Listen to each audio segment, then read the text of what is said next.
Yo, good day mga kabakal. So may another basic welding symbols na naman tayong ituturo ngayon sa ating mga kabakal na baguhan or interesadong matuto about sa welding symbols. Okay. Itong plate na to mga kabakal, ito ang magkukunik sa ating rafter. Kasi ito ay column. Alright. Kapag column, CA, ibig sabihin column assembly. So ito yan mga kabakal, yung ating plate. Okay. Itong column na to, kapag na-assembly natin, and then na-welding na natin, may bigat siya na 2,010.35 kg. Ngayon, mga kabakal, alamin natin ang welding symbols nito. Okay? So kung makikita nyo, walang nakalagay na welding symbols dito. Kapag walang nakalagay na welding symbols dito, hanapin natin si arrow C. Alright. Si arrow C ay nakatutok sa baba. So, ibig sabihin, ang tingin natin mula dito sa may taas ng plate, pababa. Okay? Ngayon, kapag once na ang tingin natin dito mula sa taas, itong beam na to mga kabakal, and then yung plates na to, ay hindi natin yan makikita sa taas kasi natatakpan itong plate. Ngayon, ang makikita na lang natin ay yung mga dot line or dash line or hidden line or broken line. Yan lang ang makikita natin mula sa taas. So, ibig sabihin yan, kapag may nakita kayong broken line or hidden line, ibig sabihin, yung isang material nakatago.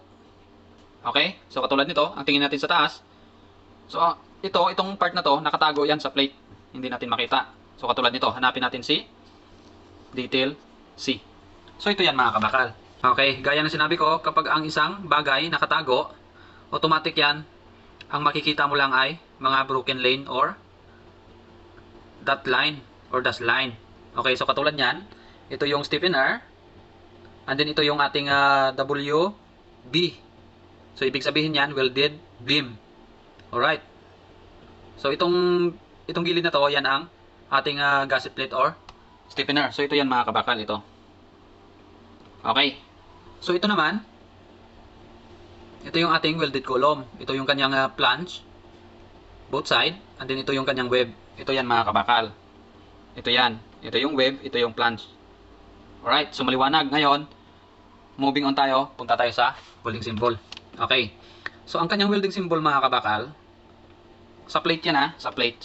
Okay, dito yan sa plate at saka dito sa may flange. Yan ang tinutukoy ng welding symbol na to. Okay, sa welding symbol natin mga kabakal, sa web niya, ay fillet weld, both side, 10 mm, yung sukat ng kanyang welding. And then dito naman sa may flange, both side, may nakalagay dito na single bevel, both side, tapos full strength butt weld. Okay, so madaling salita, full penetration butt weld to, ang kanyang flange. And then, dito sa may stiffener niya, makikita mo rin, single bevel, both side din siya. So, ibig sabihin, ay full pin din yung kanyang plates. Okay. So, para maintindihan, ito yung ating actual. Let's go. So, ito na yung actual natin mga kabakal. Alright.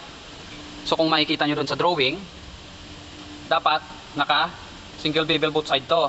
Ngayon, ang ginawa ko na lang na single bevel other side.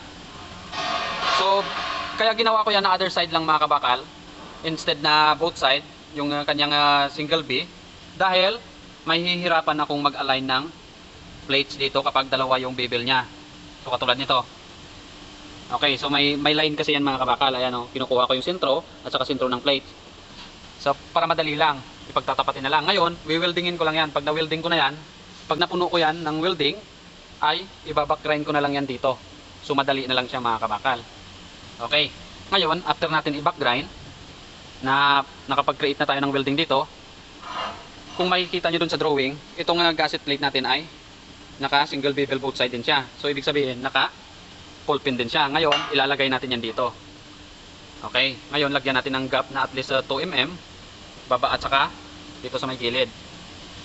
Alright, so ganun din dito sa kabila. Okay, so yan yung ating actual. Alright. Okay, so ikakabit natin yan dito bukas. Right, so katulad dito sa drawing. kakabit natin dyan sa taas. Okay. So, yan lang mga kabakal. Thank you and God bless.